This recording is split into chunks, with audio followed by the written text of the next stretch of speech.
Ahora ustedes dirán, pero qué locura, ¿para qué trae este tipo a Gilda? ¿No? Porque tiene que ver con lo que pasó con Gilda, que antes y después de su muerte, que fue un proceso de endiosamiento. El endiosamiento tiene que ver con la idealización. Y hoy vamos a meternos en el campo de la idealización cuando atravesemos el modo del trabajo con el psiquismo temprano que hicieron, como nos va a hablar en un rato. Ah, Mónica, perdón, ¿qué hace Moni? Che, me gustaría que intervinieses como moderadora en la clase. Siempre me mira como diciendo, ¿con qué se viene Mónica? Hola ¿Te Mónica, conoce? buenos días. Vos sabés que estuve pensando que me Buen día, gustaría. buen día, buen día. No, decía, cuando Adolfo Benjamín y Diego Louro, me gustaría que coordinaras la actividad de Lacan, ¿no? Obviamente interviniendo también con tus pareceres. Yo voy a conducir en el sentido de las presentaciones y después me callo la boca porque no es mi fuerte, eh, no porque no lo conozca, sino porque creo que requiere un nivel de especialización lo suficientemente importante para no hablar pavadas, ¿no? Como cualquier gran autor. Dicho esto, les decía que si yo tuviera que tomar un punto en común del cual hablar del psicoanálisis de la escuela inglesa, que es de lo que estamos trabajando, escuela inglesa, haría una gran división, que sería la de las escuelas psicoanalíticas del norte, de Gran Bretaña, del Reino Unido. Vieron que está re enfermo el rey. No asumió hace un año y está ahí tecleando, pobre tipo, ¿no? Va, no sé si pobre tipo, pero está tecleando. Este, con poco tiempo de la madre, estuvo como 100 años de reina y este tipo pobre está recontra enfermo. Ahora, bueno, pero sin disgregarme tanto, digo, tenemos escuelas psicoanalíticas del norte y escuelas psicoanalíticas del sur, las cuales portan una gran diferencia, que es su posición ante la pulsión de muerte. Si bien Winnicott no es un autor, cuando entre justo nos va a hablar. Hola Andrea, hola Martín, Marianela, yo voy Hola, buen viéndolo, día. ¿Cómo Roberto, están? María Sol, no sé si a los demás ya los saludé, pero bueno, si no, ya los voy a saludar. No, decía, es la diferencia respecto de la pulsión de muerte. Carolina, ¿qué hace Caro tanto tiempo? ¿Cómo te va? ¿Todo Este, bien? la escuela kleiniana, la escuela bioniana y la escuela de Meltzer hacen, ahora justo, eje en la cuestión de la pulsión de muerte a la que definitivamente denominan instinto, instinto de muerte. Y se centra, como ya nos va a comentar seguramente Alejandro, en la cuestión de un concepto que en realidad ya había sido nombrado por Freud, que es, no sé si te saludé, Lucía, ¿qué tal? Eh, eh, el concepto, digamos así, a partir de la conceptualización de la pulsión de muerte, como les decía, fundamentalmente instinto de muerte, centrándose en el psiquismo temprano. Si ustedes quieren, la gran diferencia entre Anna Freud y Melanie Klein, entre tantas, es justamente que Anna Freud trabaja mucho, yo diría que su trabajo es principalmente técnico, si bien es cierto que los casos clínicos de Melanie Klein son maravillosos, uno diría que Melanie Klein se mete con el psiquismo temprano, para dar cuenta del psiquismo temprano. Y un factor de unidad en todas estas escuelas que encuentran como punto de partida, estos autores que encuentran como punto de partida a Melanie Klein, es el concepto ya enunciado por Freud, si yo mal no recuerdo ahora, en la interpretación de los sueños, de fantasía inconsciente. En Freud, esta fantasía inconsciente, obviamente, mal escrita, la palabra inconsciente, en las ediciones de Amor-Rorty, que tiene dos grandes errores, la palabra inconsciente y la palabra transferencia. Escribe inconsciente con C directamente, sin S, y transferencia no le pone la N. La llama, léanlo bien, van a ver, transferencia. Habla de la transferencia, que es interesante porque no tiene ningún tipo de raíz etimológica. Pero digo, Winnicott, si bien no es exactamente del norte, tiene una posición en donde lo que predomina es, y de esto nos va a hablar justo Daverio, luego, en lecturas que hemos acordado, ese papel dador, si quieren ustedes activador, de la pulsión de vida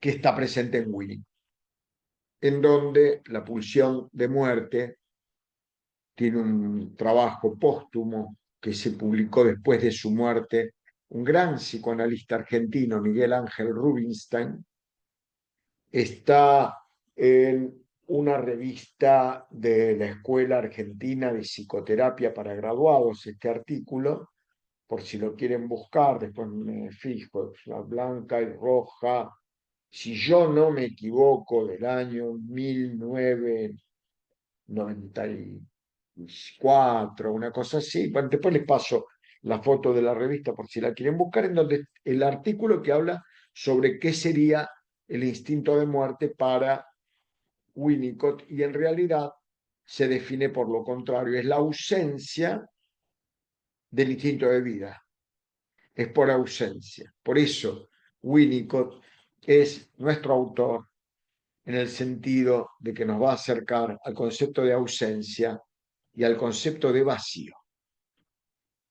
Es decir, todo lo que el psiquismo temprano va a ocupar luego como una parte importante de lo que es el abordaje de las patologías que tenemos hoy más presentes que nunca, o por lo menos que logramos advertirlas más que antes, son estas patologías del vacío, patologías blancas, que tanto desarrolla André Green y otros post-lacanianos, pero no sin Winnicott y no sin Bion. Con lo cual, la tarea que hoy me permití pedirles que por favor asumieran, tanto Alejandro como Justo, es el fundamento de lo que luego va a ser la obra de André Green. No hay André Green sin Lacan, sin Bion y sin Winnicott. De Bion en particular, Green era amigo personal. Entonces, yo quiero que vean estas diferencias. Pulsión de muerte sí, pulsión de muerte no. Luego, bueno, en el norte, el predominante en Escocia fue un autor que se llamaba Farvine, de cuyo nombre prefiero no acordarme, que trabajó con con Donald Sutherland no, porque ese trabajó en el cine, pero trabajó con un tal Sutherland, que tuvo dos discípulos.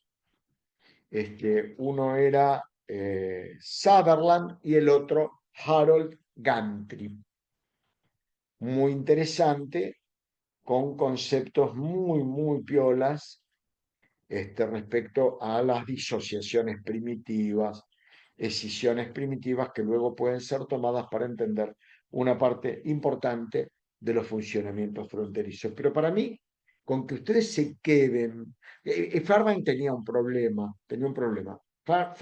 De hecho, Gantrip era cura.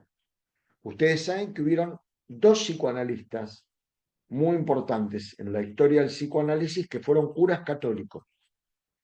Uno fue Harold Gantrip y otro fue un kleiniano que se llamaba Meissner. Dos curas católicos. Por ende, en el caso particularmente de Gantrip, se engancha con el psicoanálisis porque, como la doctrina de Fairbairn, hablando de idealización, era una doctrina casi poco menos que basada en Dios y en su catolicismo, muy interesante esa lectura, tenía una esposa que era una mística católica. La esposa de Fairbairn, no sé si sabías era una mística, vos te digo si sabías porque viste que yo durante años cometí el pecado de estudiar tanto a Fairbairn. Eh, pero bueno, hay que reconocerle cosas. Cuando ahora, ya en 2, 3 minutos, le pida, por favor, compartir la palabra a Alejandro, hablándonos de Bion, les cuento que Fairbairn tuvo desde la escuela psicoanalítica británica del norte aportes muy importantes a la teoría kleiniana, porque en verdad Melanie Klein en un primer momento, cuando habla de las posiciones, toma de Fairbairn que lo que existía de entrada era una posición depresiva. Luego dice, no, la primera posición del bebé es esquizoparanoide, dice Klein, y luego viene la depresiva. Los primeros meses, los primeros 4 meses, 5 meses, el pibe está paranoico, vamos a decirlo así, y después se deprime. Cuando se deprime, ya no es la agresión al y del objeto, la identificación proyectiva, sino la búsqueda de la reparación y de la culpa. ¿Sí? Entonces viene como la restitución del objeto, el cuidado del objeto. Y ahí el bebé pasa a cuidar al pecho, más que el pecho, al bebé, a cuidarlo de su propio instinto de muerte, lo cual después le termina trayendo algunos despelotes. Pero bueno, dentro de esa escuela vamos a tener a Bion y vamos a tener a Meltzer, que si yo puedo, luego de la intervención de Justo, leyendo lo de Winnicott, hemos preparado escritos cortos para que ojalá pueda armarse este año cierto debate, que yo la verdad que no tengo ganas de cooptar la palabra, que podamos intercambiar, y que, como dije el otro día en SAP, cuando empecé a dictar un seminario, equivóquense. Yo no, por favor, traten de no tener razón, ¿sí? Porque esta timba nuestra, este laburo nuestro, es equivocándose, ¿sí? No, del error sale el acierto. El error precede al acierto, como la posición esquizoparanoide a la depresión. Hola, Ale. Hola, hola, ¿me escuchan bien? Bien, ¿cómo andás? ¿Cómo va Muy todo? bien, pues. Todo tranqui, muy bien. Bueno, ¿querés contarnos un poco de este médico que Dale, trabajó perfecto. que trabajó en el frente en la guerra de la India, ¿no? En la India. Así es. Cuando vos quieras, Bien. Ale. Bion Wilfred Ruprecht, así es el nombre. Nació en 1897 y vivió hasta 1979. Nacido en la India, donde transcurrió su infancia, Bion estudió primeramente historia en la Universidad de Oxford, obteniendo su licenciatura en 1921.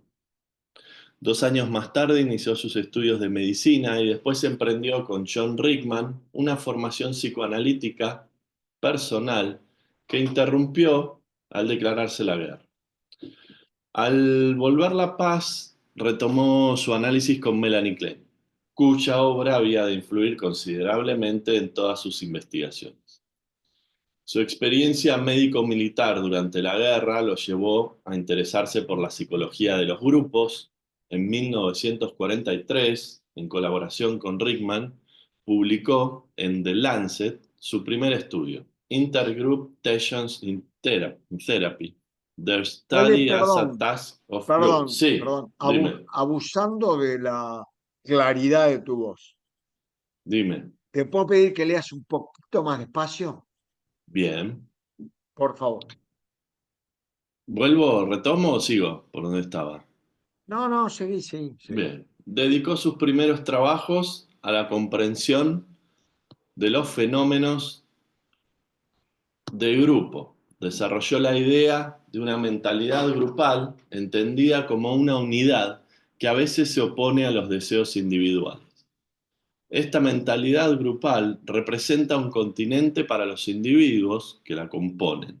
Sus contenidos son supuestos básicos, emociones intensas fundamentales. Bion formuló la hipótesis de una parte psicótica de la personalidad, aspecto de la Perdón, personalidad. acá empecemos a abrir bien las orejas, ¿sí? Ya igual nombró al pasar dos palabras fundamentales, después las desarrollamos un poco más. Anótenlas, se lo sugiero. Continente, contenido. ¿Eh? Continente, contenido. Y ahora retomemos lo que estabas leyendo. Bion formuló la hipótesis de una parte psicótica de la personalidad, aspecto de la personalidad que Perdón, coexiste. perdón. Entonces Sí. anoten, parte psicótica, parte no psicótica de la personalidad. Perdónale, ¿eh? ¿No? Perdona. Está perfecto, perfecto. Es para intercambiar. Esta es una parte de la personalidad, aspecto de la personalidad que coexiste con otros. Varios factores esenciales distinguen la personalidad psicótica de la no psicótica. La importancia de identificaciones proyectivas, el clivaje y la destrucción del yo. El psicótico, incapaz de formar símbolos, está por lo tanto en la imposibilidad de soñar. Bueno, esperá, perdóname. Anoten. Pantalla alfa. Elementos alfa, elementos beta. ¿Sí? Yo voy tirando data, o sea, eso, la incapacidad de formar símbolos, después lo vemos y va a ser muy interesante. Sí, perdonen. Bion desarrolló igualmente una teoría original del pensamiento. Muy Clasifica bien. los pensamientos preconscientes, cuyo modelo es la expectativa del pecho, y concepciones que resultan de experiencias satisfactorias. El pensamiento emana de la conjunción entre preconcepciones y frustraciones. Esta experiencia permite la constitución de un aparato de pensamiento. Si la Perdón, frustración... Ale, Sí, perdón, de vuelta, de vuelta. lo Anoten, preconcepción, acoplamiento,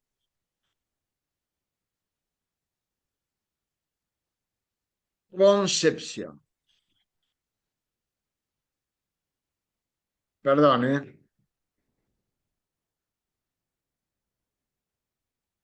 Sí, sí. No, otra cosa me parece que está nombrando. Y aparato para pensar pensamiento, Bueno, que es lo claro, claro, último que claro. dijiste. Gracias, sí. Y el aparato, claro, para pensar pensamiento. El pensamiento Perfecto. emana de la conjunción entre preconcepciones y frustraciones. Esta experiencia permite la constitución de un aparato de pensamiento. Si la frustración no es tolerable, de ello se sigue la imposibilidad de la constitución de un pensamiento y de un aparato de pensamiento. La originalidad de Bion se puso a sí mismo de manifiesto en la creación de una cuadrícula que es producto de la observación y al mismo tiempo ayuda al psicoanalista en su trabajo. Las columnas horizontales se designan con letras de la A a la H y las verticales con números del 1 al 6, pero pueden agregarse otras, indefinidamente. Los números se relacionan con el contenido, con la comunicación entre el analista y su paciente, en tanto que las letras se refieren al grado de complejidad del enunciado. De una riqueza... Perdón, Sí. perdón. Lieberman en la Argentina. La otra vez, circunstancialmente, creo que lo nombró, no me acuerdo si fue justo, en el grupo, creo que subiste, todo este cruce que hace Lieberman entre las fases de desarrollo de la libido y las distintas fijaciones, o sea, perdón, y la posición esquizoparanoide y la depresiva en términos de afectos. ¿Te acordás que subiste algo de eso? Que vos estabas estudiando, trabajando respecto de Lieberman. Bueno, Lieberman se apoya en esto que está leyendo Alejandro de la grilla bioniana. No podemos explicar la grilla bioniana, primero porque es un despelote, necesitamos 10 clases para hablar de la grilla bioniana, y es algo que si a ustedes les interesa, les inquieta, pueden, como les dije la otra vez, investigar por ustedes. ¿Me entienden? Buscándolo, pero te pediría que lo vuelvas a leer ese puntito. Sí. Yo creo que hay algo que me parece que es importante por lo menos hasta acá de lo que está diciendo Alejandro. Que Dios dice que tenemos partes neuróticas y partes psicóticas de la personalidad, por un lado, y que tenemos un sistema para pensar pensamientos o no tenemos un Aparato. sistema para pensar pensamientos. Me parece que eso hasta Aparato. ahora, un aparato, bueno, sí, un aparato para pensar pensamientos o un aparato, en el caso de la psicosis, que no puede pensar pensamientos. Hasta ahí. Me parece que eso es hasta ahora lo normal. A ver, una cosita para situar teóricamente la cuestión, para que la podamos entender todos, porque yo creo que es importante en la clase, en el seminario, ubicar teóricamente algunos ejes para que todos podamos, independientemente de los niveles formativos que podamos tener, funcionar a la par. A veces hay algunos que se sorprenden con la terminología de Bion. Por ejemplo, cuando dice lo que estaba diciendo aparato para pensar pensamiento. Es un aparato, ¿me entienden? Para pensar pensamiento hubo uno, pobrecito, que yo lo quiero mucho, me encantan sus libros. Análisis del carácter, lo recomiendo. La función del orgasmo, que siempre les digo, no sé si hablo en tantos lugares que capaz que lo dije acá, calculo, que hay que agarrar el libro La función del orgasmo de Wilhelm Reich, partirlo al medio, la segunda parte usarla para prender un asado, porque no sirve para otra cosa. No digo otro tipo de cuestiones para las cuales podrían usarse los papeles por algo del orden del decoro, de que algunos habrán desayunado o están desayunando hace poco, pero también podría llegar a servir en ciertas condiciones higiénicas para eso, no sirve para nada, pero la primera parte de la función del orgasmo es maravillosa. se llamó Wilhelm Reich, que justamente cuando se psicotiza, ya que estamos chumeando, cuando se psicotiza, algunos dicen que fue un manicomio, otros dicen que terminó sus días en una cárcel en los Estados Unidos, habla, porque él planteó una teoría psicótica de que los componentes de la libido venían de la... Escuchen, no se asusten, no se asusten. Tendría fama. ¿Sabes cuánto le pagarían la consulta? Pero se vuelve millonario, entra a tirar el tarot. Entre Jung tirando el tarot y este diciendo estas cosas, abrirían una clínica que, ¿sabes qué? Todos los que están acá, todos, dicen, che, yo quiero laburar así, se volverían millonarios. Hoy vieron que tiradas cartas, no sé qué cosa que tiene que ver con el... Que no se me ofenda a nadie. Yo tengo pacientes que me dicen, no se enoje, doctor, hago constelaciones también. Haz lo que quieran. Mientras te analices, veremos otro tipo de constelaciones. Yo no tengo nada contra nadie. Quien quiere investigar sobre sí, que investigue, que utilice, sea astrólogo, astrónomo, pero cuando hacemos psicoanálisis, hacemos psicoanálisis. Jung ni hablar, ¿no? Jung tendría un bonete así, y este otro pobre tipo trataría de estar interpretando qué quiso decir Freud, y entonces decía que en la arena del mar se concentraba una energía que se llamaba orgón, y que el orgón iba a formar parte de la libido y era el mecanismo energético que poseía el sílice para acceder al orgasmo. Es decir, un delirio parafrénico, digamos, ¿no? Pobre hombre, yo también escribo cada locura, pero quiero decir, este se fue un poco de mambo, digamos, ¿no? Bueno, yo estoy nombrando esto porque cuando dice aparato, Bion, uno dice, ¿de qué está hablando este tipo? Un aparato. Acá hablamos de aparato. Pero ustedes, estamos haciendo nuestros cursos, muchos de ustedes hace mucho tiempo, nos habrán escuchado a varios de nosotros decir, a Estela, a mí seguro, a muchos de los integrantes del cuerpo docente, que en relación al concepto de aparato psíquico, hablamos de un aparato ideal, de una idea. Cuando Freud dice en la interpretación de los sueños, no confundan el edificio con los andamios. ¿Se acuerdan? Dice, nuestro andamiaje es el aparato psíquico. Yo no me meto con, bueno, no me meto con la anatomía del cerebro, la fisiología del cerebro como órgano. En ese sentido, Bion dice aparato para pensar los pensamientos. ¿Sí? Dale, dale. Perdón, ¿eh? Bien, la originalidad de Bion se puso a sí mismo de manifiesto en la creación de una cuadrícula que es producto de la observación y asimismo y al mismo tiempo ayuda al psicoanalista en su trabajo. Las columnas horizontales se designan con letras de la A a la H y las verticales con números del 1 al 6, pero pueden agregarse otras indefinidamente. Los números se relacionan con el contenido, con la comunicación entre el analista y el paciente, en tanto que las letras se refieren al grado de complejidad del enunciado. De una riqueza sorprendente, la obra de Bion difícilmente podría resumirse en unas pocas líneas. Constituye uno de los aportes analíticos más originales de los últimos 50 años. Y ahí termino. Sintético. Sí. Bueno, me tomo,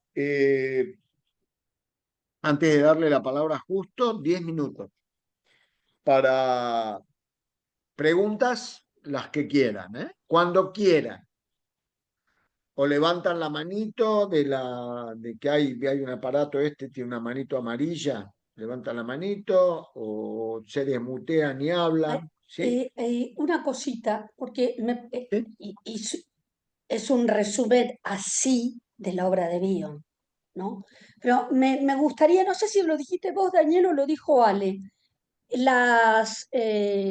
los síntomas que aparecen en las partes psicóticas de la personalidad. Eso me parece que estaría bueno si los chicos, que quede claro en los chicos cuáles son los síntomas que se dan en las partes psicóticas de la personalidad. Proyección, bueno, todo eso. No sé si lo dijiste vos, Dani, o Ale.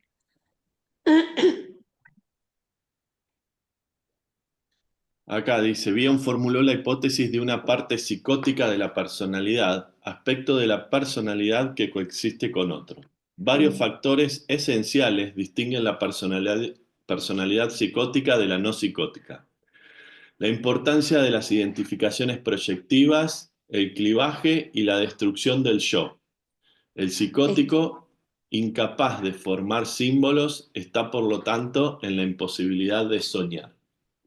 Estos tres es lo que precisamente define las partes psicóticas de la personalidad. Es lo que dice que todos tenemos partes neuróticas y partes psicóticas de la personalidad. El tema es lo que, qué es lo Diversos que va grados. a predominar, ¿no? ¿Eh? En diversos grados. Bueno, por eso, el tema es lo que va a predominar y los grados que va a tener. Pero bueno, las características son estas tres que vos dijiste.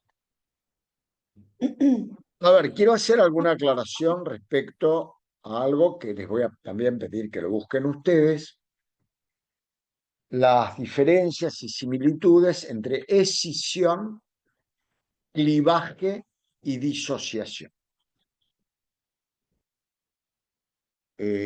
Para decirlo así, el clivaje mezcla de alguna forma el fenómeno de la escisión con el de la fijación. Queda ahí clivado, como que se transforma en una característica de la escisión. Y lo que acotaba y hablaba Ale, también volvé a esa frasecita donde dice del clivaje, porque después viene otra cosa que también es muy importante. Dice, Bion formuló la hipótesis de una parte psicótica de la personalidad, aspecto de la personalidad que coexiste con otros. Varios factores esenciales distinguen la personalidad psicótica de la no psicótica. La importancia de las identificaciones proyectivas, el clivaje y la destrucción del Para acá yo. anda despacito, para andar despacito. Identificaciones proyectivas, pero no dice la identificación proyectiva, dice la importancia, que sería la cualidad y la intensidad de las identificaciones proyectivas. Luego, El clivaje y la destrucción del yo. El vale. Y psicótico. ahí, una cosita, clivaje y destrucción del yo. Es decir, el clivaje y la fragmentación. La destrucción del yo sería la fragmentación psicótica. Sí. Diego, levantaste la mano. Buenas, ¿cómo andan? Sí, sí. Yo quería consultar si en algún momento podríamos localizar más la diferencia entre proyección y identificación proyectiva. Muy bien. Bueno, ¿se te ocurre algo a vos? ¿Se les ocurre algo en general sobre cuál podría ser cierto nivel de diferenciación?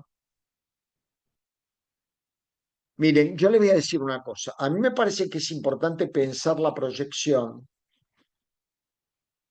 que nombra Freud al pasar a lo largo de su obra sin caer en una clara eh, posición, digamos así, frente a la proyección.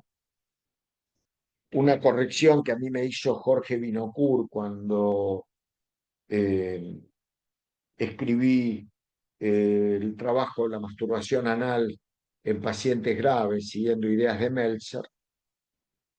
era mi analista, pero yo le dije si podía leerlo y podía darme una devolución y me escribió como 3 páginas que yo le agradecí siempre. Lo tengo guardado, es una reliquia para mí. Y le gustó mucho el trabajo y una de las correcciones que me hizo, señalamiento, era porque usaba la palabra proyección, que tenía un matiz más inglés, en vez de desplazamiento. Con lo cual yo ya te voy diciendo algo en este sentido de la proyección en la obra de Freud. El desplazamiento no es un mecanismo de defensa, es un mecanismo de funcionamiento del aparato psíquico. Junto con la condensación, dos de los muy importantes funcionamientos en el sueño, en el soñar. ¿Sí? Hasta casi. Pero a veces el desplazamiento se pone al servicio de la defensa. Cuando el desplazamiento se pone al servicio de la defensa, y esto se ve en la fobia, en la histeria de angustia, sin constituirse en la principal defensa, dado que la principal defensa es la evitación. En las fobias, cuyo nombre real es histeria de angustia, la fobia sería el parapeto que se forma para lograr la evitación de algo a lo que alude el objeto fobígeno. Se dice, proyecta sobre el objeto fobígeno, Juanito, ponele, proyecta sobre el caballo algo del padre. Yo diría que la mejor forma de pensar la proyección en Freud es esta. Melanie Klein le agrega un movimiento a esto, a la cuestión de la proyección, a la cual la incluye dentro de un proceso más complejo que incluye la identificación. Entonces, uno diría, para algunos autores la proyección es previa y hablan de proyección identificatoria, y para otros la identificación es previa y hablan de identificación proyectiva, como hablaba Melanie Klein. Es decir, por ejemplo,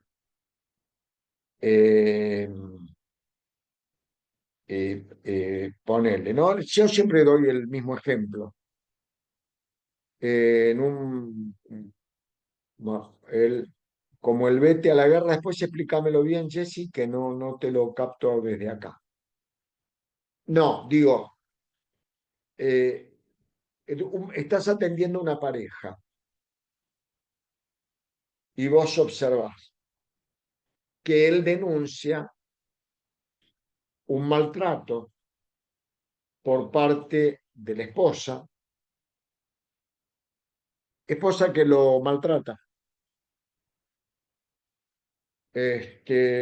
o viceversa. Y él, a los gritos, dice, estoy harto de que me trate así. Me vive tratando mal esta guacha.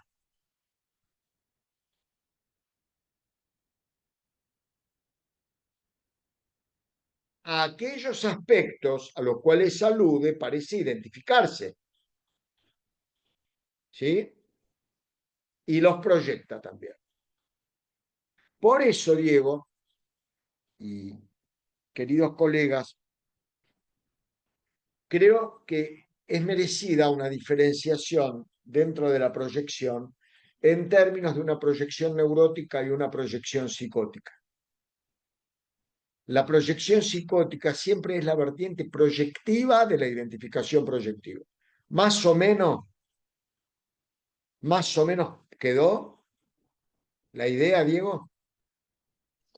Sí, sí, sí, sí, sí, está bueno el ejemplo. Entonces, siguiendo ese ejemplo, la proyección, en este caso la hostilidad o las características violentas quedaría del lado del objeto externo, y en la identificación proyectiva vienen desde el objeto externo, pero yo termino siendo también violento y hostil, digamos, No, me no, no, identifico. no, no, no. Viene directamente de la pulsión. Vos acordate que siempre que Ok, pienses Klein, ¿entendés? Por eso está bien en los que dicen proyección identificatoria también. Porque acordate que siempre que pienses Klein, primero el instinto de muerte. Entonces, siempre es una teoría básicamente pulsional. ¿Entendés? Entonces, siempre va a salir primero, por ejemplo, la proyección. Y si me apuras un poco, esto no está escrito, ¿no? Pero yo te diría que, lo diría modernamente, 3D, vamos a decirlo en 3D, como le dije la primera reunión, yo diría que la proyección neurótica es el desplazamiento en acción. Ahí sí, pero un desplazamiento que remite al objeto externo, al otro, si querés, al otro con minúscula, ¿sí? No al, bueno, por eso te vas a explayar vos, no al otro del lenguaje, al otro con minúscula, al objeto petit a, digamos así, que digamos al objeto parcial de Klein, ¿sí? Pero siempre es como el desplazamiento, pero puesto en acción. Linda pregunta. Dos, tres cositas nada más de Bion, que quiero que les quede, busquen, si yo les puedo aclarar algo, se los aclaro. Ya les dije, la diferencia de disociación, clivaje y escisión es fundamental. La disociación se aplica más hacia los procesos neuróticos, la escisión más a los procesos de gravedad psíquica, a la que va a constituir la parte psicótica de la personalidad, como leía Alejandro y como Estela subrayar. El clivaje es algo que queda. Yo diría que la gran diferencia entre la escisión y el clivaje es que el clivaje hace a una constancia del fenómeno psicótico. Lo otro a una más disperso. Hay áreas escindidas. Luego, tomando cuestiones que fuimos leyendo. Bion y algunas que no se dijeron, pero que bueno, las vamos a decir. Poquitas. Bion tiene una teoría del pensamiento, como decía bien Alejandro. Lo que sería la representación de cosa para Bion va a constituir lo que se llaman los elementos beta. Y él va a hablar que estamos invadidos por elementos beta que están solamente destinados a ser proyectados por identificación proyectiva. Ahora después vamos leyendo las preguntas.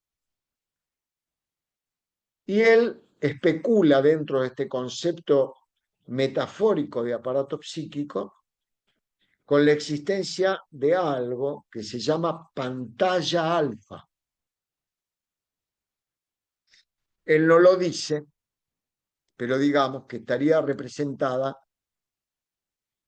por la madre en tanto objeto total.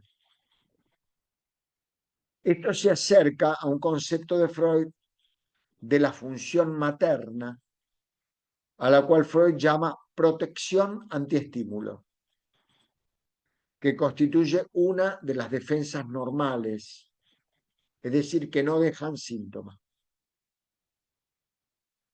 La madre protege al niño de los estímulos, inclusive aquellos provenientes de ella misma, dice Freud. está en el proyecto y está luego en análisis terminable e interminable este concepto. Concepto muy interesante. Para mí hay una cierta similitud entre la protección antiestímulos y la pantalla alfa, con una función que le da Bion. En esa pantalla alfa, en donde la madre tolera la proyección de los elementos beta en el pecho, en ella,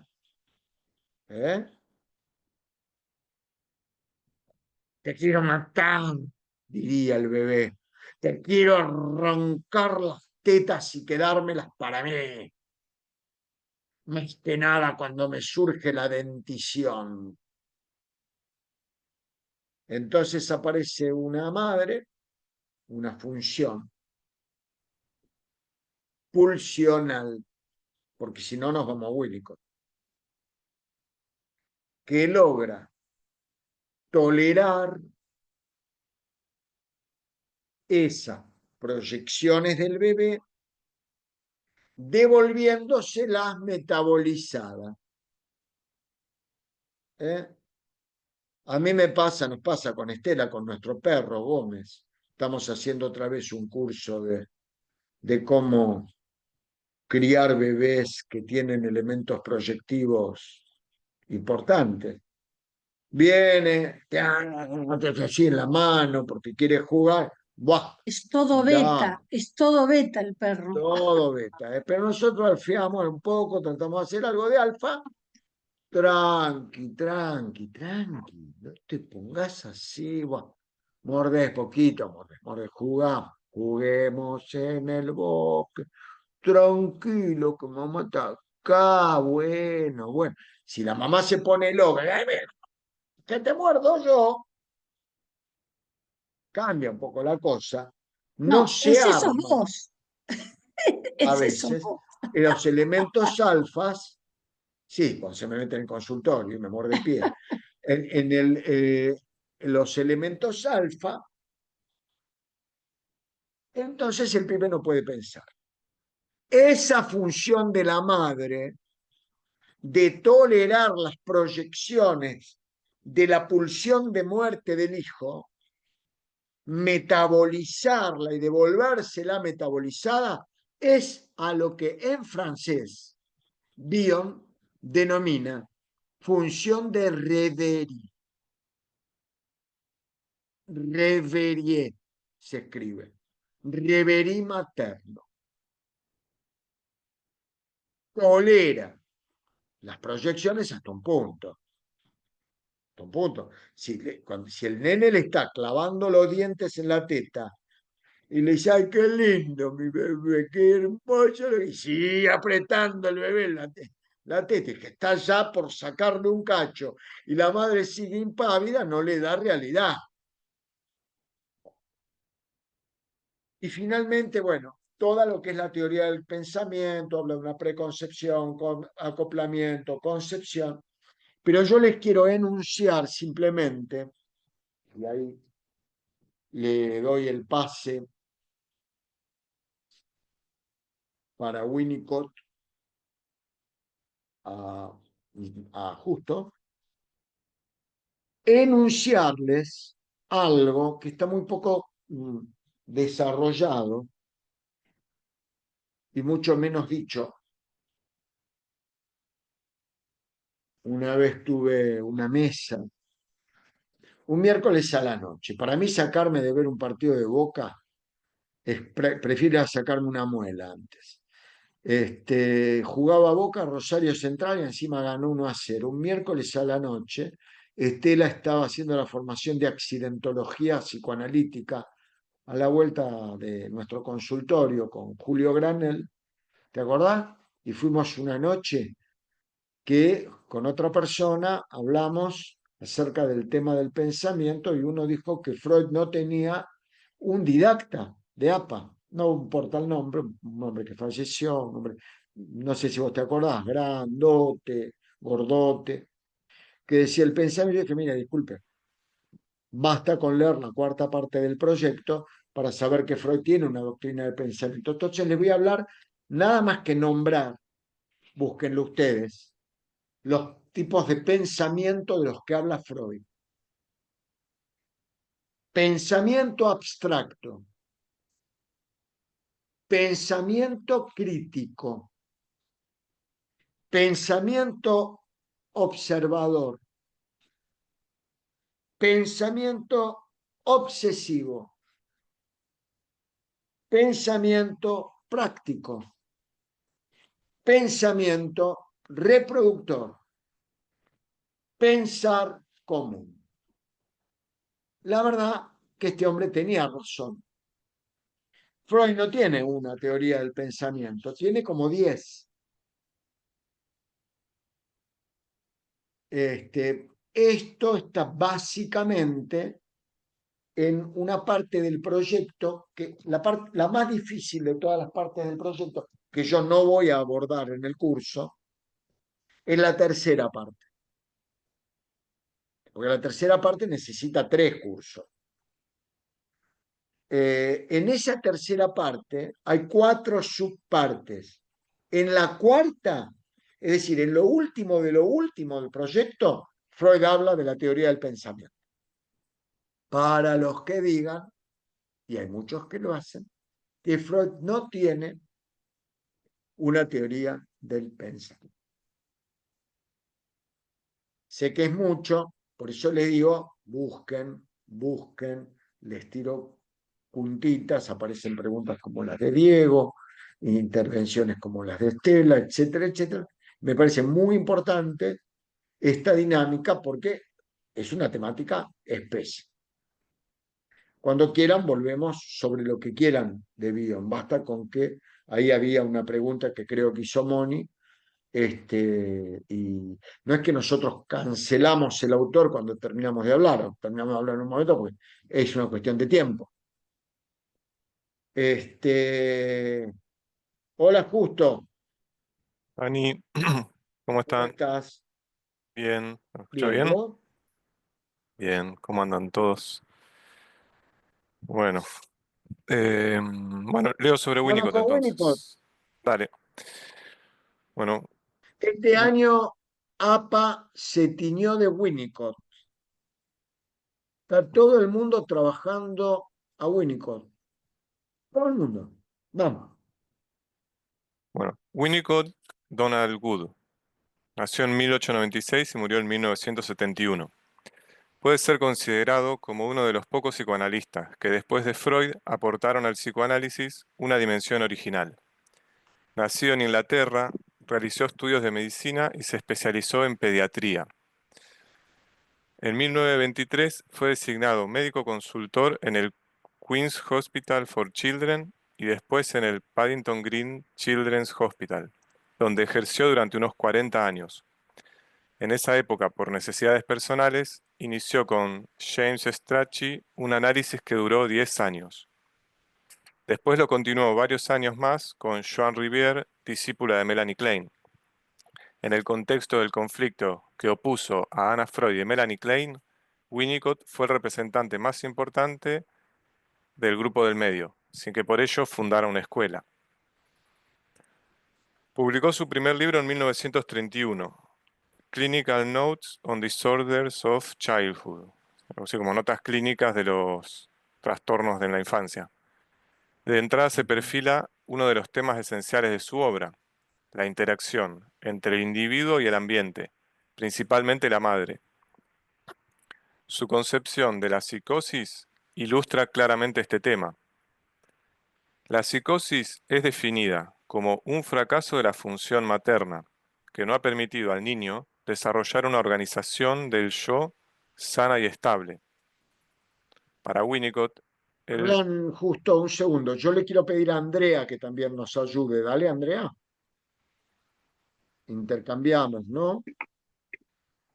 Sí, Acá, sí, dale. Ahí está. acá tenemos una clara diferenciación entre Bion y Winnicott. Lo que le decía antes a Diego, si bien es cierto que todo lo que viene de Klein, Bion y qué sé yo, es principalmente pulsional y fundamentalmente vinculada a la pulsión de muerte o instinto de muerte, lo que viene de Winnicott, corregime Andrea, tiene que ver con el ambiente. Y ese ambiente está vinculado fundamentalmente a la madre y en particular a sus brazos, ¿verdad? Ujú.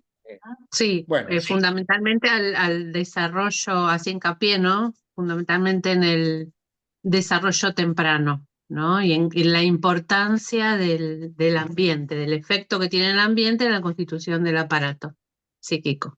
exactamente, exactamente. Perdón, un detalle, anoten dentro de lo de Bion algo que, bueno, son tantas cosas, que es la función continente-contenido. Acuérdense, el continente va a ser el fundamento del encuadre.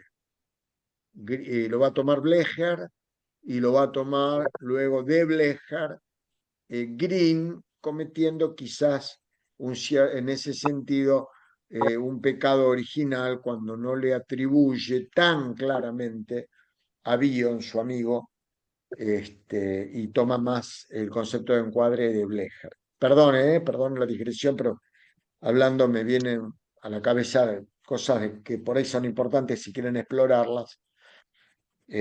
Perdón, seguimos justo. Sí. Para Winnicott, el yo se caracteriza por tres tendencias. La tendencia a la integración, que el holding sostén de la madre permite la personalización. La tendencia a la experiencia del propio cuerpo, que depende del handling, que sería la manera de cuidar de la madre. Y el tercero, la tendencia a la instauración de una relación de objeto, favorecida por la capacidad de la madre para satisfacer las necesidades del niño. Perdón, justo. A esto se le denomina holding, handling o manipulación. Lo que Freud llama la activación de las zonas erógenas por parte de la madre. Y lo último, la presentación objetal. ¿Sí? Ujú. Que es la exposición del bebé a la realidad externa. Sigamos, por favor. Si la madre no aporta al yo del niño un sostén adecuado, las consecuencias son graves. Si al niño le falta la madre o su sustituto, se instaura lo que Winnicott llama una depresión psicótica, una angustia impensable, experimentada físicamente como la pérdida de una parte del cuerpo. El ambiente ocupa también un lugar importante en su comprensión de la tendencia antisocial, que a juicio de este autor deriva de una deprivación que sobreviene después que el niño ha tenido experiencias buenas. La tendencia antisocial, 1956, así como el robo o la mentira, son para el niño o el adolescente maneras de recobrar a la madre buena. Yo diría que son una forma de buscarla, ¿no? De intentar, como decís vos, no recobrar, yo diría recuperar la pérdida de la madre buena, que en este contexto es la madre contenedora, no es ya el pecho bueno de Melanie Klein, sino que es esta madre buena en tanto sostenedora, ¿sí? En tanto integradora, ¿sí? Perdón, Ujú. ve que el perro sigue ladrando, es difícil el reverí con... Sí, sigamos. Muy bien. Bueno, le debemos a Winnicott las nociones de verdadero self y falso self. El sentimiento de la propia identidad se basa en el verdadero self, en la continuidad de ser que solo existe si la madre es suficientemente buena. Una madre que no es suficientemente buena, que no se adapta a las necesidades de su hijo, favorecerá el desarrollo de el falso self. En 1951, Winnicott postuló la existencia de objetos y fenómenos transicionales, es decir, Un de unas... segundo, justo, Sí, un más segundo vale, más por vale, conceptual, por un tema conceptual. más vale. Fíjense ustedes que acá estamos ante un concepto central. de Winnicott, que es la madre suficientemente buena. Me acuerdo, a veces lo he dicho, capaz que me escucharon, me acuerdo que estábamos sentados, no me acuerdo en dónde era, en Madrid, no en Madrid, no, perdón, en Barcelona, con Estela, habíamos salido un ratito del Congreso de la IPA del año 1997, miren, se harán algunos añitos que estamos juntos, y así como pasa siempre con Estela, como al pasar, esas cosas que dice que son geniales, y entonces me tira, ¿por qué no suficientemente mala? Lo cual es muy interesante, porque justamente el punto es que la madre es suficientemente buena, es suficientemente mala. No sé si estás de acuerdo, Andrea, en el sentido de una Sí, madre que frustra. totalmente. Exactamente, pero que frustra hasta el punto en el que el aparato psíquico del pequeño está en condiciones de soportar.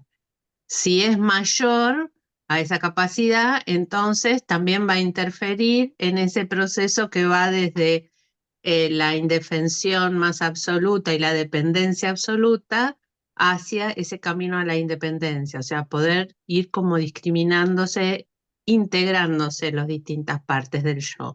Entonces me parece que eso es re importante en Winnicott, ¿no? El proceso que marca desde la devoción materna necesaria al comienzo y cómo paulatinamente va generando, no sé si sería la palabra justa, pero como que va permitiendo cierto nivel de frustración en la medida que el niño puede tolerarlo, ¿no? Como que me parece que es la cuestión central del sostén y del handling.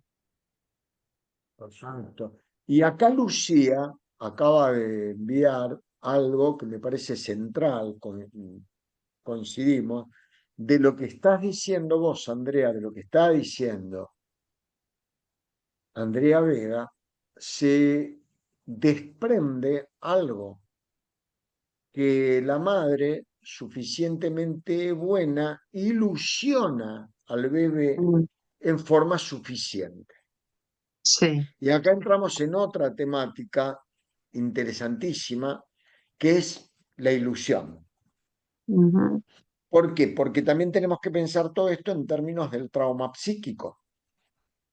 Hay 3 grados de ilusión, que son la suficientemente buena, parafraseando a la madre,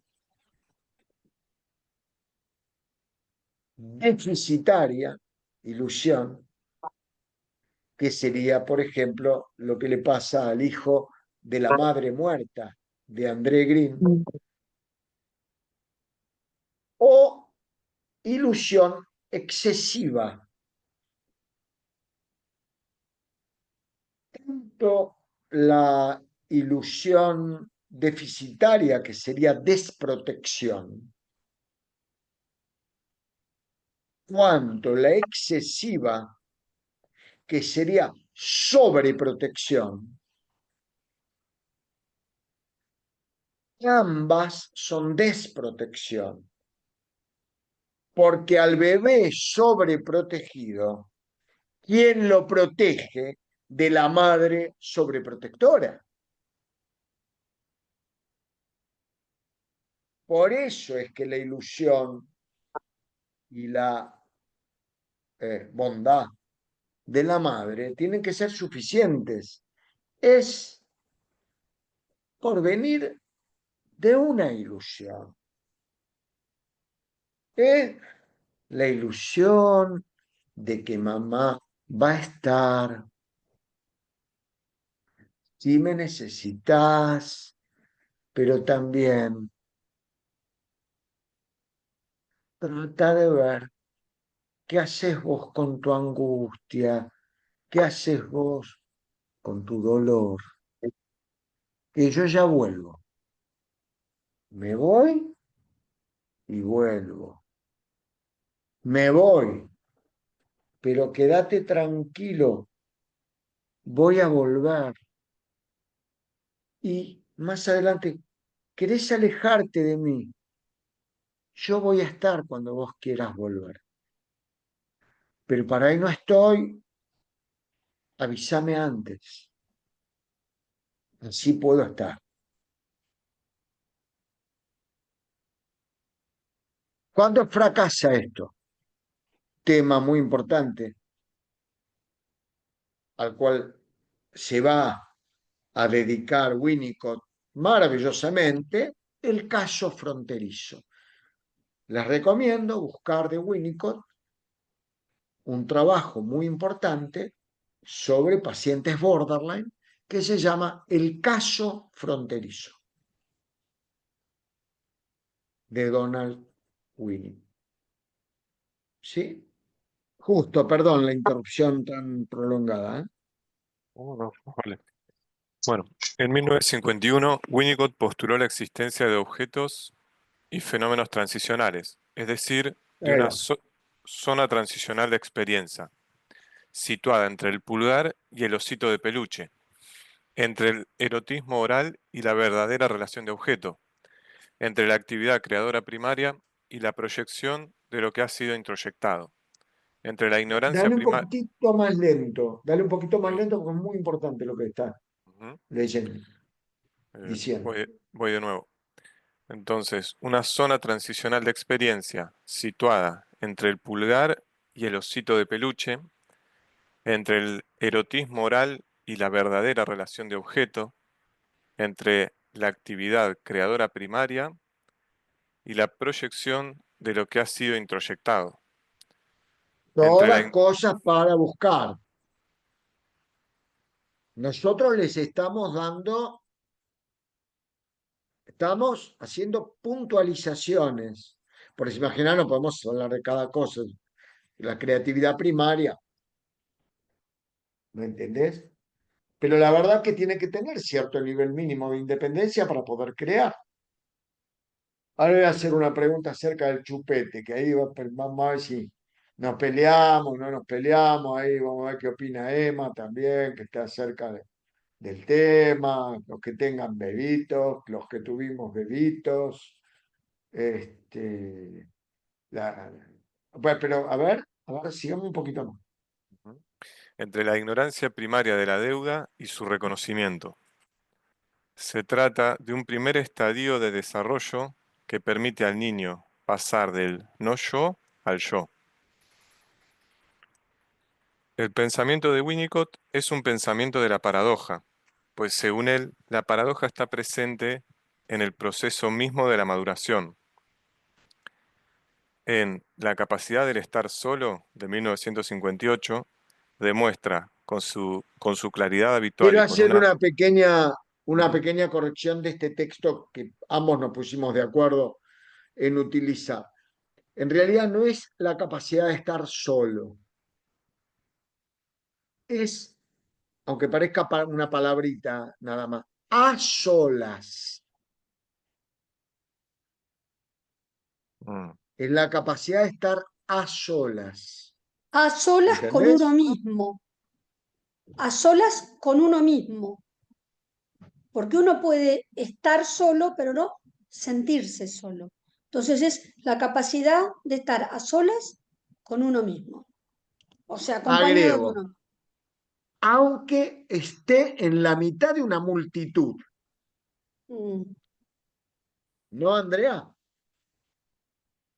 O sea, es esa cosa como de estar con ese otro interno que es uno mismo, suficientemente bien acompañado. Por eso es la capacidad de estar a solas. Es importante porque en realidad es un problema de ese texto.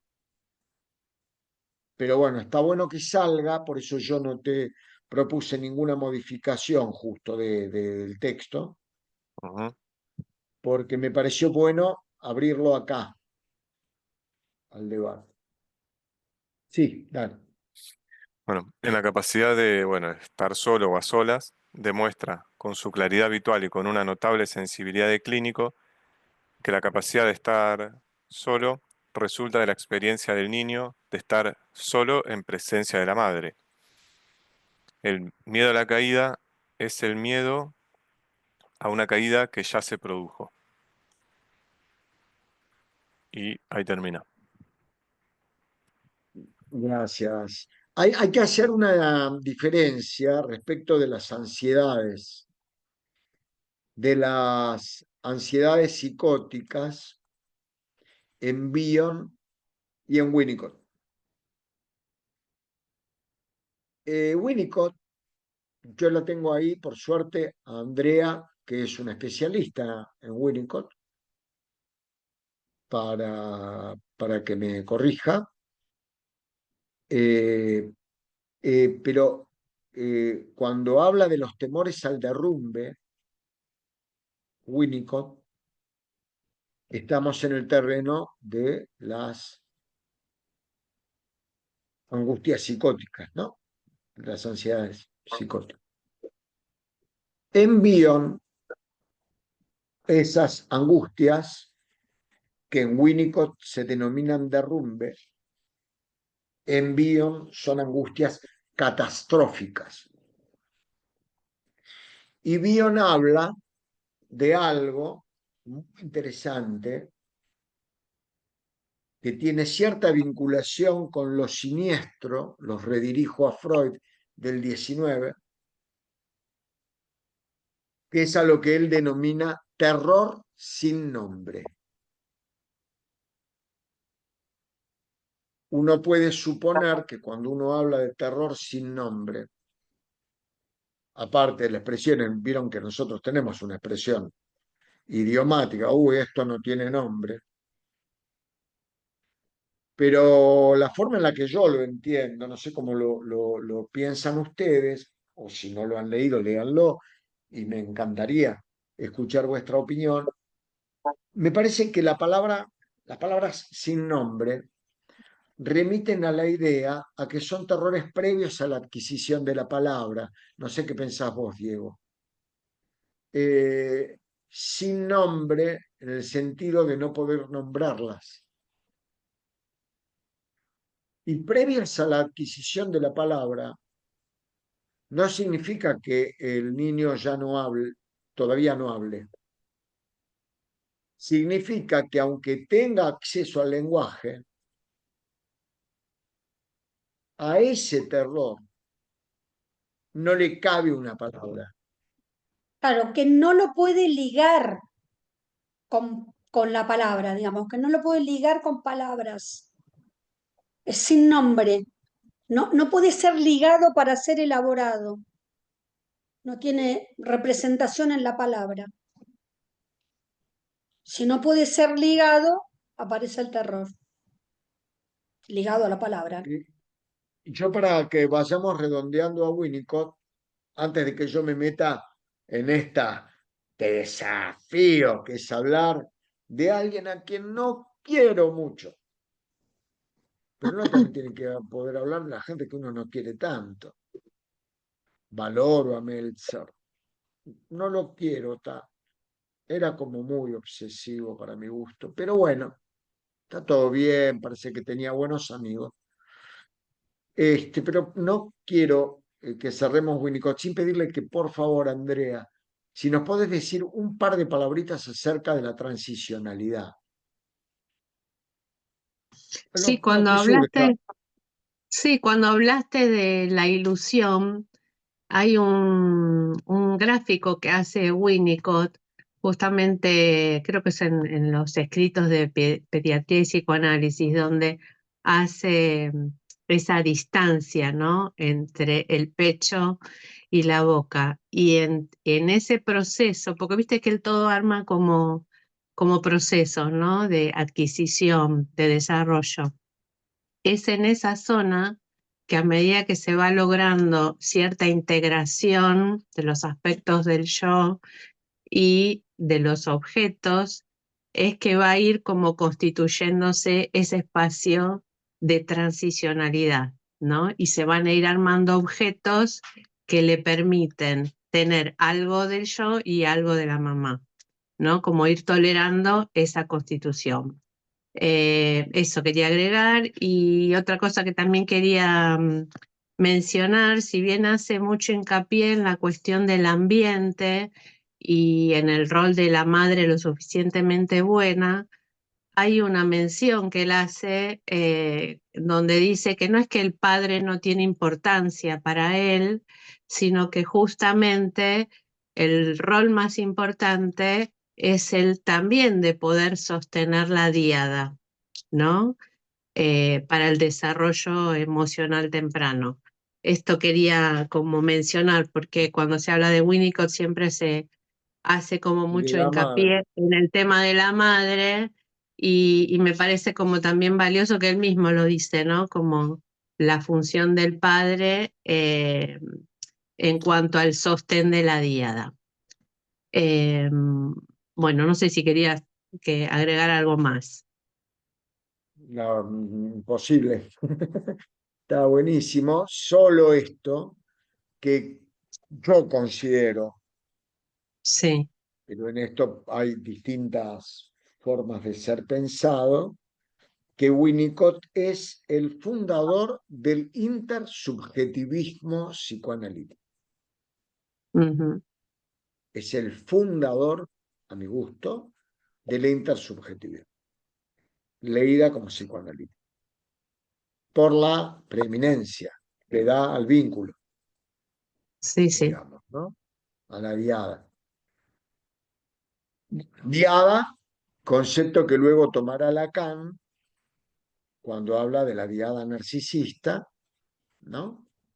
La sí, célula narcisista primordial, no sé si dice primordial, pero que es muy interesante ver cómo los autores se van interaccionando y por eso luego de Lacan, o mientras tanto, y no sin Lacan, André Green va a decir que nadie es dueño de Freud y que tenemos que integrar las distintas opciones que va presentando el psicoanálisis. Bueno, ahora me voy a meter con alguien que no es mi amigo, pero que tenemos que saber hablar de quienes no son nuestros amigos también. Ya me mira Estela con una cara que dice que va a hablar este, que va, que no nombre a quien no tiene que nombrar, ya, ¿viste? 36 años de casado cumplimos febrero del año que viene, ya nos miramos y yo ya le veo cuando hace así con la manito, viste que me está diciendo, para, ojo. Y como ya tenemos código, yo,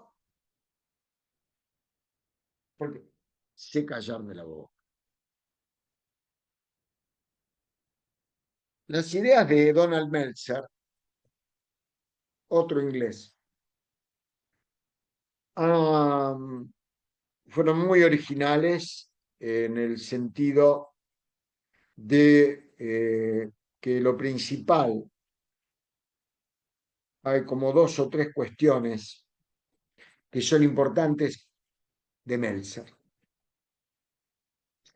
Justo, gracias, perdón. Andrea, gracias. ¿Eh? Eh, Había como cuatro cosas fundamentales en Meltzer. Primero que era un tipo muy capaz de realizar observaciones clínicas muy detalladas. Era un buen clínico. Y particularmente de su trabajo con análisis de niños. Por otro lado, acopla el psicoanálisis y lo hace bien, muy a mi pesar. eh, Cuestiones como la filosofía y la estética,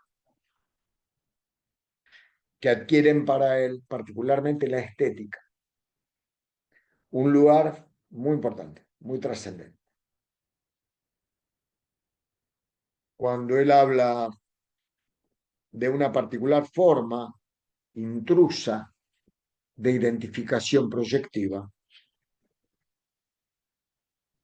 que la va a aplicar en el autismo y la va a llamar bidimensionalidad autista. Es importante esto, que sería algo del orden de la simbiosis. Abre la puerta a algo que va a denominar conflicto estético en el comienzo de la vida. Ya vamos a ir viendo de qué se trata. Nace en 1922, muere en 2004. En verdad, error mío, debe ser por el tema ese de que no lo quiero mucho. Nace en los Estados Unidos, en New Jersey.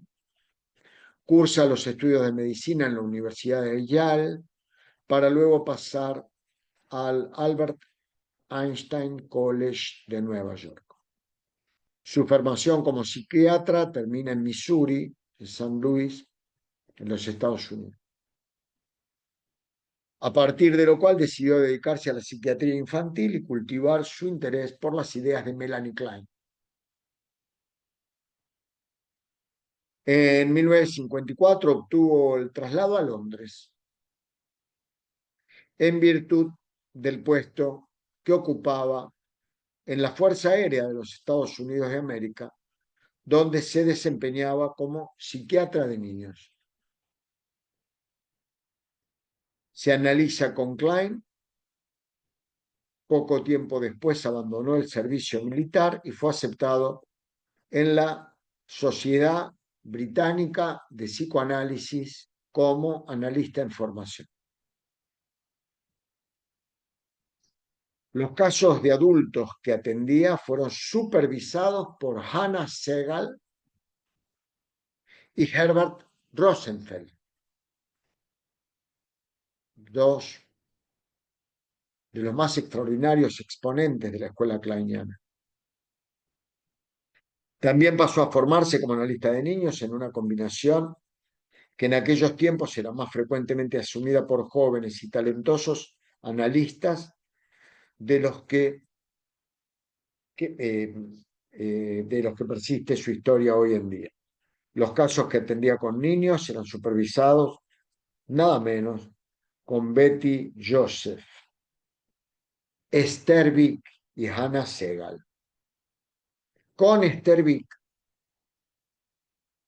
que es la principal exponente de lo que se denomina la observación directa de bebés.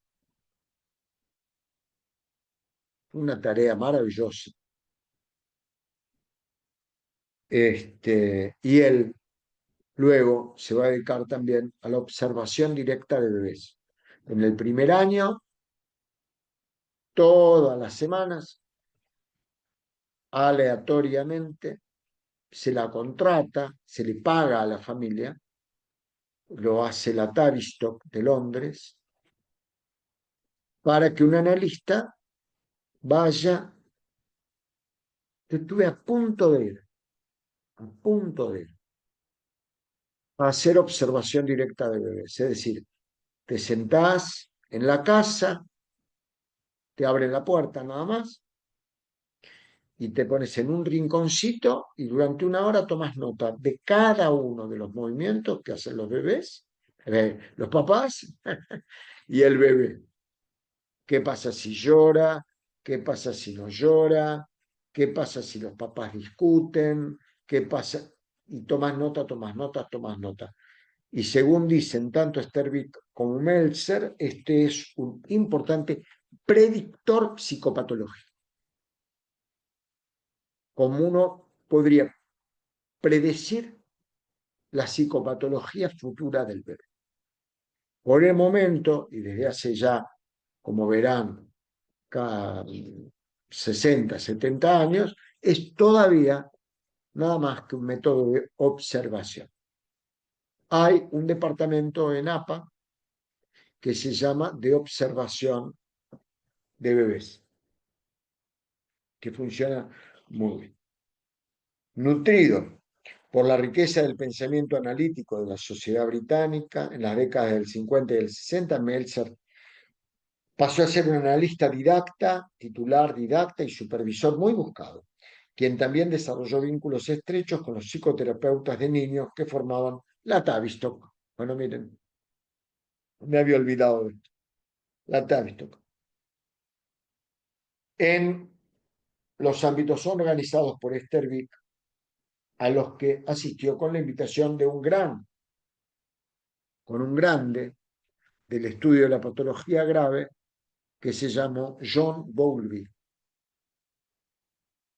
¿Se acuerdan que antes dijimos, no? La madre sobreprotectora, la que protege, la desprotectora. John Bowlby es el que habló del trauma psíquico temprano, uno de los.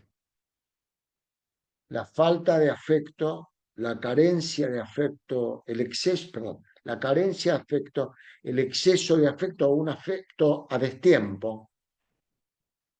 Me saqué un 9, me saqué un 9. ¿Por qué no 10? Por ejemplo, eso es afecto fuera de timing. Eso en un bebé, con otras cosas, se va a sacar un bebé de 4 meses, un 9. Le saco un 9, ya estamos ante un problema.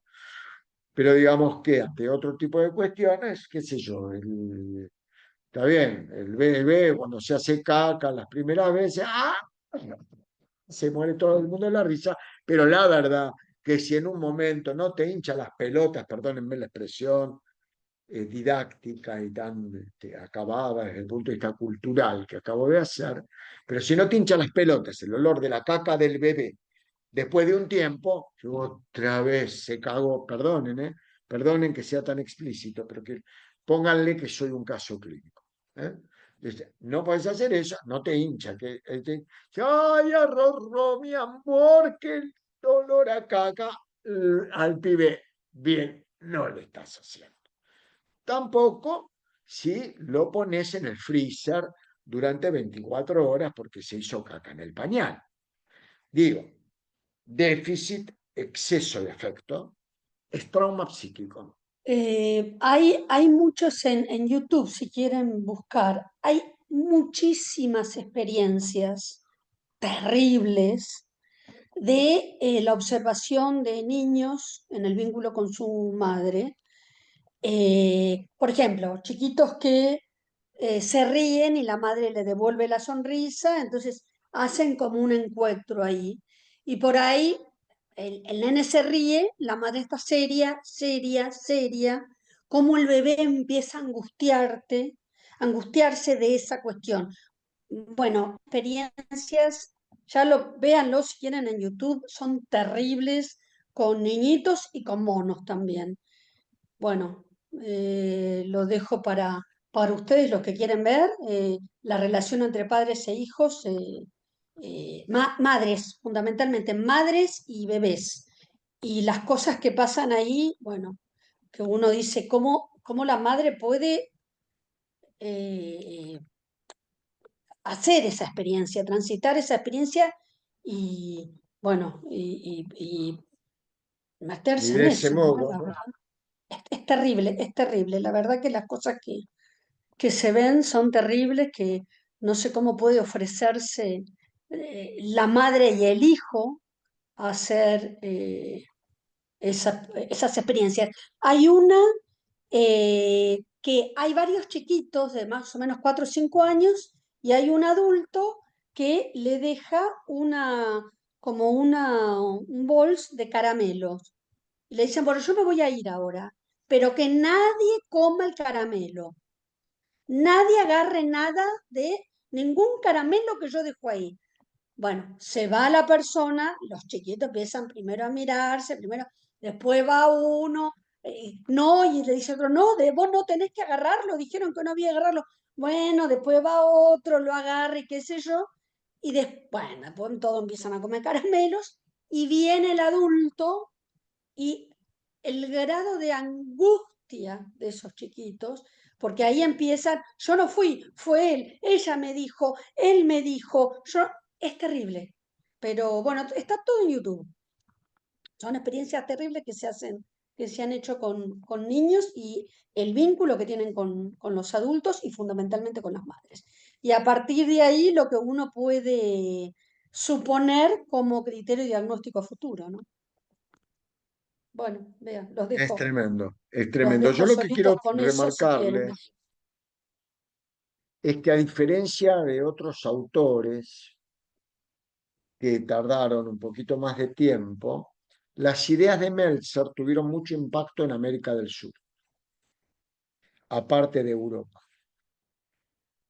Él se separa de la Sociedad Británica de Psicoanálisis, más o menos para la década del 70, y ya del 80, perdón, y se va a Oxford, y a partir de ahí empieza.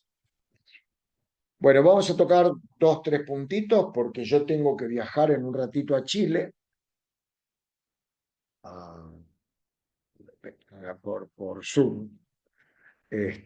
Coordinamos otro grupo con Eugenia,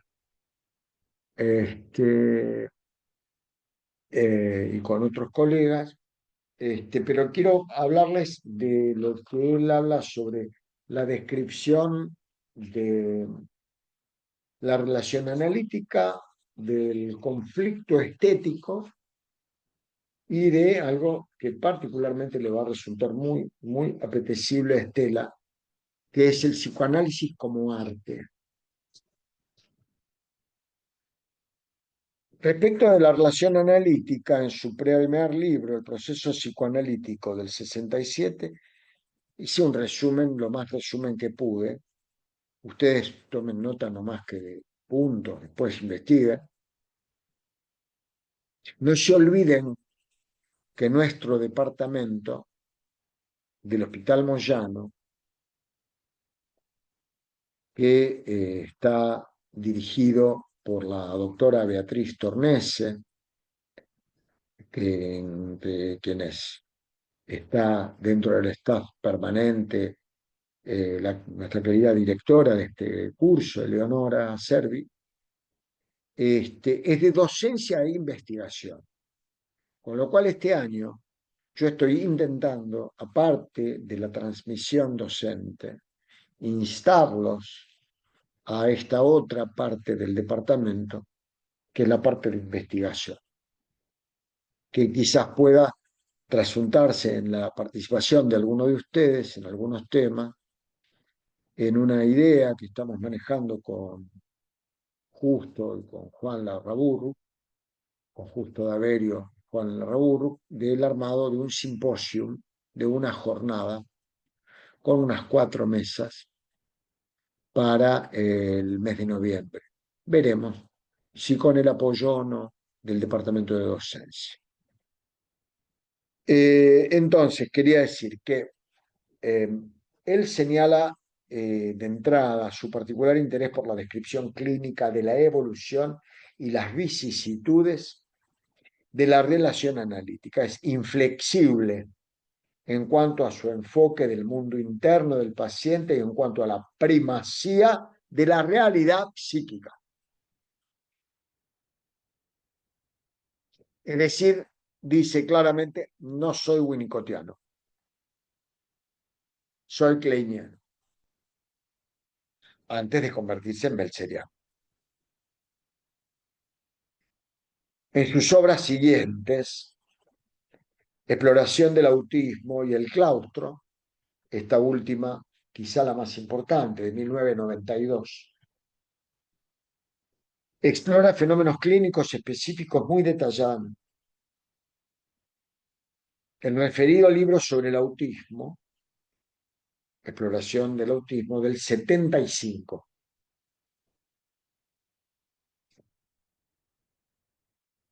Fue el primero de una serie que Meltzer publicara en combinación con otros títulos. Su rol como teórico, realizando trabajo junto a sus colegas clínicos, representa una característica sobresaliente de la forma en la que prefería desarrollar sus ideas, tal como quizá lo indicaba su modelo de pensamiento psicoanalítico de taller.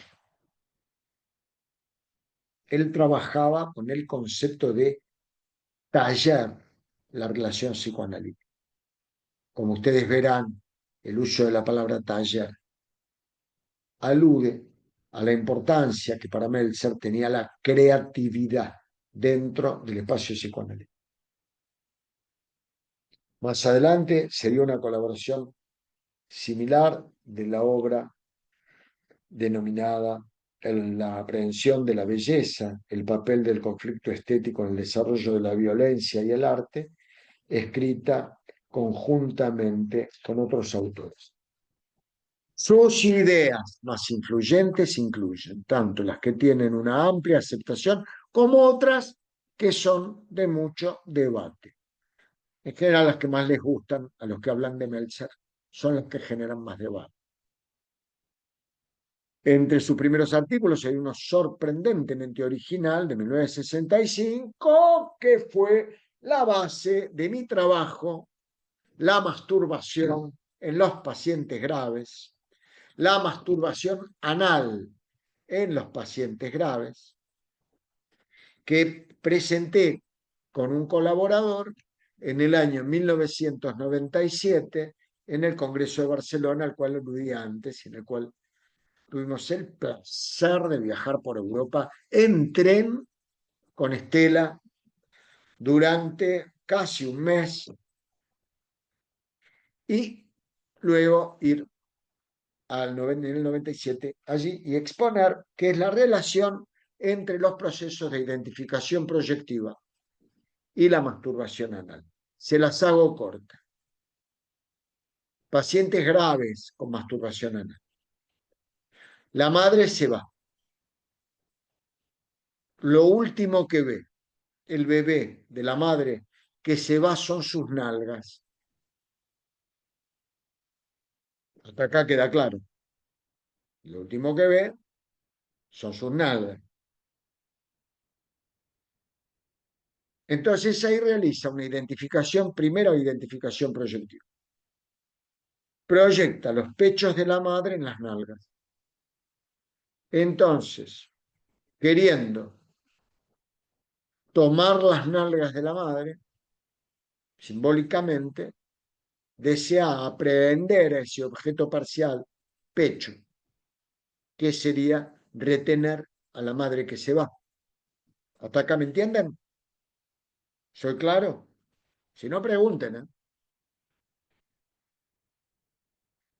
Pero no puede. No puede tomar las nalgas de la madre. Entonces realiza una identificación proyectiva basada en las nalgas de la madre, que son portadoras del pecho, hasta casi, y sus propias nalgas, e introduce sus dedos en su ano y se masturba. Esa masturbación anal en pacientes graves representa un modo de consuelo, ahora no me vengan con el tema del consolador y todo eso, un consuelo ante la partida de la madre. Lo cual no significa que la masturbación anal no pueda constituir, para quien le guste, la elija, qué sé yo, una práctica sexual que se da también en pacientes neuróticos perfectamente, y que no constituye ningún tipo de problemática, o en la relación del coito, el juego preliminar, como parte constitutiva del juego preliminar heredero, ¿sí?, de la sexualidad infantil. Ustedes saben que la sexualidad infantil radica fundamentalmente en el juego previo al coito. En el juego previo al coito propiamente dicho, a la cuestión de la penetración, la sexualidad infantil se juega en el juego previo. Con lo cual no necesariamente, no es que la presencia de masturbación anal es el problema. El problema es cuando es compulsiva y, una palabrita, egosintónica. Los que somos médicos y hemos hecho guardias hospitalarias, hemos sacado yo hice cirugía los primeros años después de recibirme de médico, poquito, y acá en San Miguel, en la localidad de San Miguel, y asistían pacientes que o se habían metido una botella en la cola, o se habían metido, alguna vez lo conté esto, una lamparita. Era muy común meter una lamparita de luz adentro de la cola para masturbarse. Una vez, en una ocasión, uno se metió una virgencita de Luján. Se le taponó todo, no hubo que terminar, pero era una cosa tremenda, terrible. Podemos a las 6 horas de esto, pero vamos a Meltzer, porque si empiezo a contar todas las anécdotas, que ya las conté, aparte, muchos de ustedes que las la deben recordar y la deben poder contar, pero es una cosa que, como justamente lo siniestro convoca a que nos pasaba a todo el equipo médico. Yo era un nene, tenía 22, 23 años, pero todo el mundo, nadie podía entrar al que se puso la virgencita, porque algo que ocurre es que te convoca a reírte. ¿Pero por qué convoca a reírte? Porque te estás riendo del paciente, porque te estás riendo de lo siniestro. Es una respuesta frente a lo siniestro que representa ese tipo de posición. Pero bueno, el tipo estudió la relación entre la identificación proyectiva y la masturbación anal. Conflicto estético. Estas dos últimas cositas y terminamos. En su trabajo posterior, Mestre mostró un mayor interés por las contribuciones de las observaciones de niños en el desarrollo mental temprano, así como en la función de la familia. Su artículo escrito para la UNESCO, un modelo psicoanalítico del niño, la familia y la comunidad, es poco común en cuanto a la atención que le presta al efecto que tienen para el desarrollo potencial del niño las características de la pareja de padres, el modo de contención y el significado del contexto social más aún.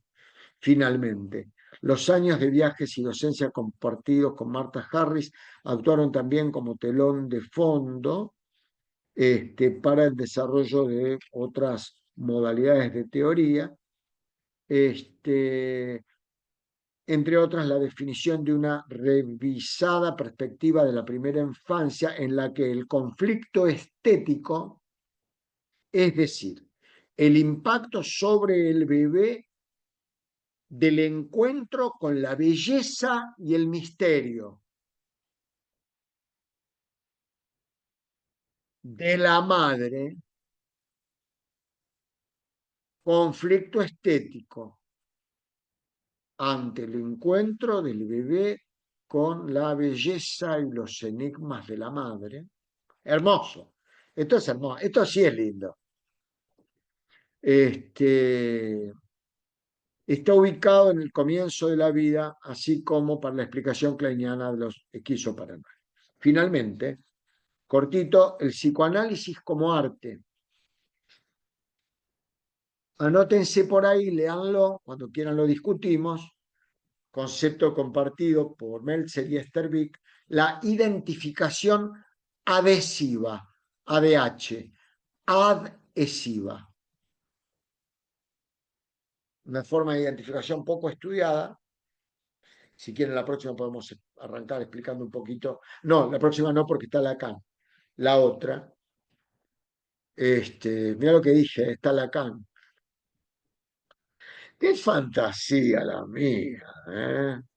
¿Será omnipotencia? ¿Será deseo? ¿Narcisismo? Yo les voy a traer a Lacan, fíjense. Qué bárbaro, ¿eh? Mirá vos, 40 años de análisis, sigo. Ay, que es colaborar el narcisismo y la omnipotencia. Mirá si le voy a traer a Lacan. Van a hablar de Lacan con la coordinación de Mónica, y yo tratando de conducción de Mónica. Yo voy a coordinar el principio, las presentaciones, del querido Adolfo Benjamín, del querido Diego Louro, obviamente la querida Mónica Gamarra. Pero la otra, que nos vamos a ir a Norteamérica por un rato nada más, porque son medio aburridos. Ahí voy a necesitar de algunos de ustedes. Quien tenga ganas, métanme en el grupo, quien tiene ganas de leer, de los que no hayan leído todavía. Y ahí podemos empezar con la identificación adhesiva. Perdón, Dani, perdón que te corte, pero me parece que es un concepto muy denso y muy importante que no le diste bolilla. Antes de la identificación adhesiva, psicoanálisis y arte o Acá estoy. la creatividad en ese encuentro con la madre. Porque me parece a mí Perfecto. que cuando habla del vínculo entre el bebé y la madre, de lo que me parece a mí, ¿no? Que de lo que está hablando es de la creatividad en el encuentro, que también eso se produce en el psicoanálisis como arte, pero en el psicoanálisis como arte porque es el encuentro que hay o que se da en la transferencia entre analista y paciente. Bueno, finalizando con esto que dice Estela, porque es central, la importancia del arte para Meltzer no era el arte de la cultura. El arte cultural es un derivado de la capacidad artística que cada uno de nosotros tenemos. De la capacidad de Puesta en juego. encuentro, para seguir con esta misma línea, de encuentro creativo con, con la cultura que el artista está haciendo. Ahí hay un encuentro, como decía Picasso, yo no busco encuentro. Bueno, pero Meltzer lo que decía es que la sesión psicoanalítica es un hecho artístico, Porque es un un hecho encuentro, estético. porque es un encuentro Encuentro transferencialmente hablando entre el exactamente. analista y el paciente, en donde hay un encuentro. Un encuentro que, y luego dejamos acá, Green va a llamar constitución del objeto psicoanalítico. El aporte del paciente, el aporte del analista. Bueno, les mando un abrazo grande. Emma, ¿me bancás que hagamos la conexión ahora con Chile, Eugenia? Porque yo no sé bien admitir todo eso, no tengo la más remota idea. ¿Usted sabe, Eugenia? ¿Admitir en Zoom? Bueno.